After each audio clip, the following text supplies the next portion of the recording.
व्यापार से तकनीक तक भारत सिंगापुर के बीच मजबूत संबंधों का रोडमैप तैयार, असैन्य परमाणु सहयोग पर भी बनी सहमति। भारत और सिंगापुर ने अपने व्यापक रणनीतिक साझेदारी के लिए नए रोडमैप का ऐलान किया है। इसका मकसद आर्थिक सहयोग, कौशल विकास, डिजिटलीकरण, कनेक्टिविटी, स्थिरता, स्वास्थ्य सेवा, लोगों के बीच संपर्क और रक्षा एवं सुरक्षा जैसे विभिन्न क्षेत्रों में सहयोग को आगे बढ़ाना है। प्रधानमंत्री नरेंद्र मोदी ने अपने सिंगापुर समकक्ष लॉरेंस वोंग के साथ इस सिलसिले में हैदराबाद हाउस में बातचीत की। रोडमैप की घोषणा करते हुए पीएम मोदी ने कहा कि सिंगापुर के साथ भारत के संबंध कूटनीति से कहीं आगे तक जाते हैं। पहलगाम पर साथ आने के लिए thank you Singapore.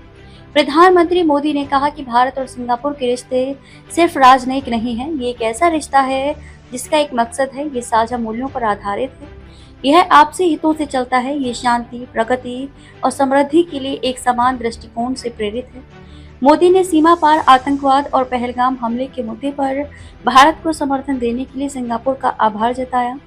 Bharat Singapore की विस्तृत योजना, पीएम मोदी ने कहा कि दोनों देशों ने भविष्य के लिए एक विस्तृत योजना बनाई है। उन्होंने कहा, हमारा सहयोग सिर्फ पुराने क्षेत्रों तक ही सीमित नहीं रहेगा, बदलते समय की जरूरतों के अनुसार उन्नत विनिर्माण, ग्रीन शिपिंग, कौशल विकास, सिविल न्यूक्लियर ऊर्जा और शहरी जल प्रबंधन भी हमारे सहयोग के मुख्य बिंदु होंगे।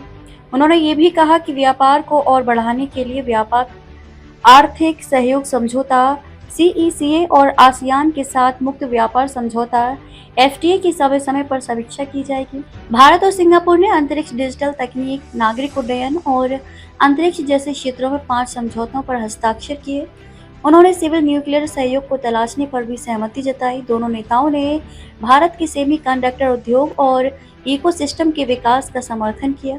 इसमें India Singapore semiconductor policy dialogue के तहत सहयोग, सिंगापुर की कंपनियों के साथ साझेदारी और सेमीकंडक्टर सप्लाई चेन को मजबूत करना शामिल है।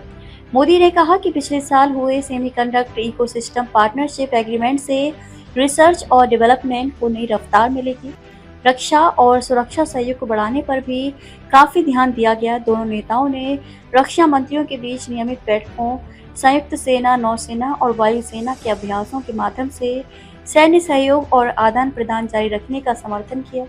उन्होंने क्वांटम कंप्यूटिंग, एआई, ऑटोमेशन और मानव रहित जहाजों जैसे उभरते क्षेत्रों में प्रौद्योगिकी सहयोग को गहरा करने पर भी सहमति जताई।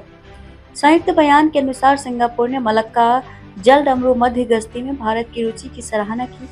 यह मलेशिया, इंडोनेशिया, थाईलैंड और सिंगापुर को शामिल करने वाली एक समुद्री सुरक्षा पहल है। मोदी ने कहा, सिंगापुर हमारी एक्ट ईस्ट पॉलिसी का एक महत्वपूर्ण स्तंभ है। हम मिलकर आसियान के साथ सहयोग को आगे बढ़ाना जारी रखेंगे और इंडो पैसिफिक क्षेत्र में शांति और स्थिरता के लिए अपने संयुक्त दृष्टिकोण को आगे बढ़ाएंगे।